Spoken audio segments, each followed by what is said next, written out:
Do you want to use this one? Yeah. Yeah.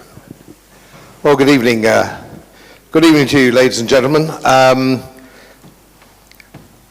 Excuse me rather giving a slightly whimsical view tonight, if I may. I would suggest to you that one of the great things about the British people is their sense of humour. We have a wonderful sense of humour, and it's carried us through, has it not, some very difficult times. Warfare, the Blitz, all sorts of horrible things it's taken us through. And of course, we're famous for it. We're very famous for this wonderful British sense of humour. Now, it has been the mainstay of the nation for many decades, many generations, but we have a problem now. It's starting to turn into our enemy, if you will, because we tend to turn to humour for quite a lot of things. And of course, it goes right back to Charlie Chaplin's film, The Great Dictator, where we were, or Charlie Chaplin, well before even my time, The Great Dictator was taking the mickey out of Adolf Hitler because he had a funny little moustache and he was clearly a funny little man, and nobody was taking him frightfully seriously. And that's the British sense of humour for you. And it's totally understandable. And for younger members of the audience, you might remember Peter Cook and Dudley Moore. And Peter Cook used to sit in that old gabardine with his pint of brown ale, didn't he, talking about the world domination society, and he was going to lead the World Domination Society, and Dudley Moore hung on his every word. And we always take that kind of thing with a pinch of salt, with a certain amount of humour. And of course, I was talking to a chap the other day. He was a relatively recently retired submarine commander. So he's quite a bright guy, nuclear submarine, and he accused me of being a conspiracy theorist. Now, I'm sure loads of people in this audience have had that thrown at them. Now, there is a conspiracy, but it's not a theory. I mean, you've only got to look at these people on the World Economic Forum. They all take the stage. There is a picture of them all, every single man jack of them, in Davos, on the platform, saying what a wonderful idea the World Economic Forum is and global governance is. They say these things. And of course, then comes in the British sense of humour again, to torpedo my responses, because we have Klaus Schwab, who we can't help but think as a figure of fun. He looks like the chap in the film The Great Escape, the commandant. We expect him at any moment, do we not, to say, "For the moment you're prisoner of the Luftwaffe. This could change at any time." It's very difficult to take the guy seriously. I mean, I'm quite sure, like you, expect him to rip off his visage one day and reveal a reincarnated Peter Sellers.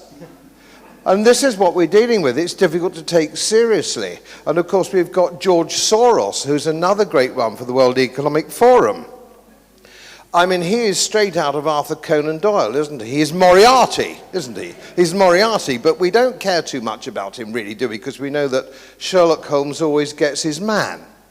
And we have a whole run of these things. And of course, if you look at, you could also look at them if they were scratching the ear of a white Persian cat with a diamond necklace, they would be a wonderful Bond villain, would they not? But we still don't take it frightfully seriously because we're British and we all think it's a bit of a joke.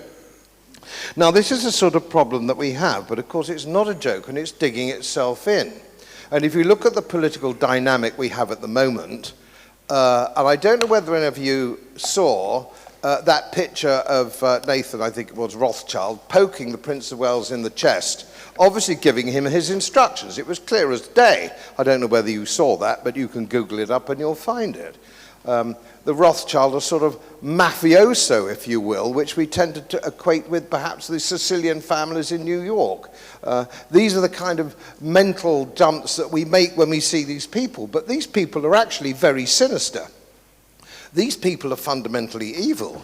And if you look at the levers of power in this country, if you look at the levers of power from the very top, you seem to have Klaus Schwab at the very top of this World Economic Forum, as you know, boasting about how it infiltrated democratic government, taking away our democratic government, our constitutional monarchy, our parliamentary democracy, scorning all these things, which of course have been given to us as our birthright, certainly since 1688 and the Bill of Rights. These things are our birthright. They're not theirs to give away. They're not theirs to give away. And these are the problems that we have. And of course, we know that when the Prince of Wales was a big advocate of the World Economic Forum, he's now king, the coronation was only a little while ago, he gives the accession to our laws. Some people think he doesn't have a constitutional role. It's not very important. We don't have a constitution because it's not written, like the Americans have a constitution which is written in one document. That isn't the case. That is not the case. So we have a situation where we have a prime minister who is a self-confessed World Economic Forum agent who's making the law, along with the Chancellor of the Exchequer, who is also World Economic Forum agent. Quite upfront, they're quite honest about it. We have a leader of the opposition who the other day was asked whether he thought Davos was more important than Parliament, and he said quite clearly that Davos was the most important thing because that's where all the things happened. So that's our choice. We either have Keir Starmer as Prime Minister or Sunak, who is ex-Goldman Sachs, who is up to his neck in World Economic Forum. They are all in it, and if I may be crude for a minute, they all piss in the same pot. And this is the problem that we have. We also have another important institutional fellow is the Archbishop of Canterbury, Justin Welby, who seems to think the Bible is a la carte. This guy is a positively ghastly man who's also World Economic Forum, and you can see pictures of him quite clearly on the WEF platform. And here's the one that's saying he and his bishops in the House of Lords, our amending chamber, are going to vote against the immigration bill, trying to do something, faking something, about the invasion that we have in Dover. We couldn't do something about that if we wanted to. And you've all seen the cartoon of Hitler speaking to his high command saying, God, ding is, why didn't we think of that? And this is the kind of thing. So we have the bishops now are going to vote against that. Under Justin Welby's direction. So all the levers of power have been taken over by the World Economic Forum and their other pillars of state, which of course are the International Monetary Fund, the United Nations, the World Health Organization. Brings me to Bill Gates. How can he be the international top guru of the World Health Organization, this funny little fellow with pebble glasses, and pigeon-chested, how can he conceivably be the guru of world health? Just one look at him. But again, it takes you back to conspiracy theory. Nobody can believe it. One look at Bill Gates and you laugh. He's an insignificant-looking little bloke, but he's very powerful, and he's bought most of the press. He has this untold wealth that these people have can buy your mainstream media. He's bought most of the mainstream media. And of course, you know, the main protection in a free society, in a democratic society, is a free press.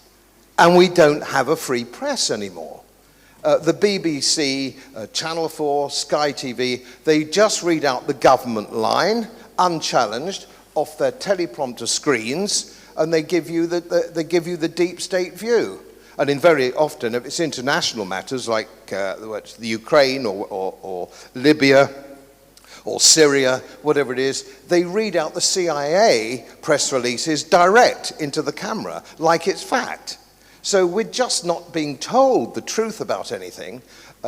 And it's very disappointing that we have lost these defenses of our institutions, like a free press and the principles of English law.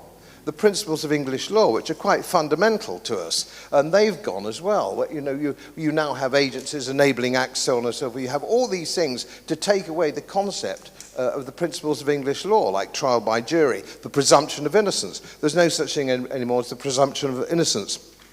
You're up against some government agency who's given complete power of control over these matters, whether it's DEFRA, whether it's the Financial Service Authority. There is no recourse to these people, and there is a presumption of guilt. There's a presumption of guilt. And all these protections that we thought we had, which have endured since 1688 and disappeared in my lifetime, probably in the last 30 years. And this is the kind of problem that we have, and it's very difficult to fight back against. I don't know whether I feel, that we're somehow on a sort of train We're all on a train and we want to go to Bournemouth, but the driver and the guard want to go somewhere else. They want to go to Oldham or somewhere like that. I don't know where they want to go. But we're the paying passengers and we can't get off this train and we're rattling down the track. Is he back? As most of you know, my work is very heavily independently research based. And I get my information from all over the world. It would help if you press the subscribe button and the little bell next to it, because the more subscribers I have, the more likely it is that international independent research institutes will share their material with me. It's most helpful, and then of course I'll automatically share it with you. So, surprise, won't cost you anything. Thank you very much.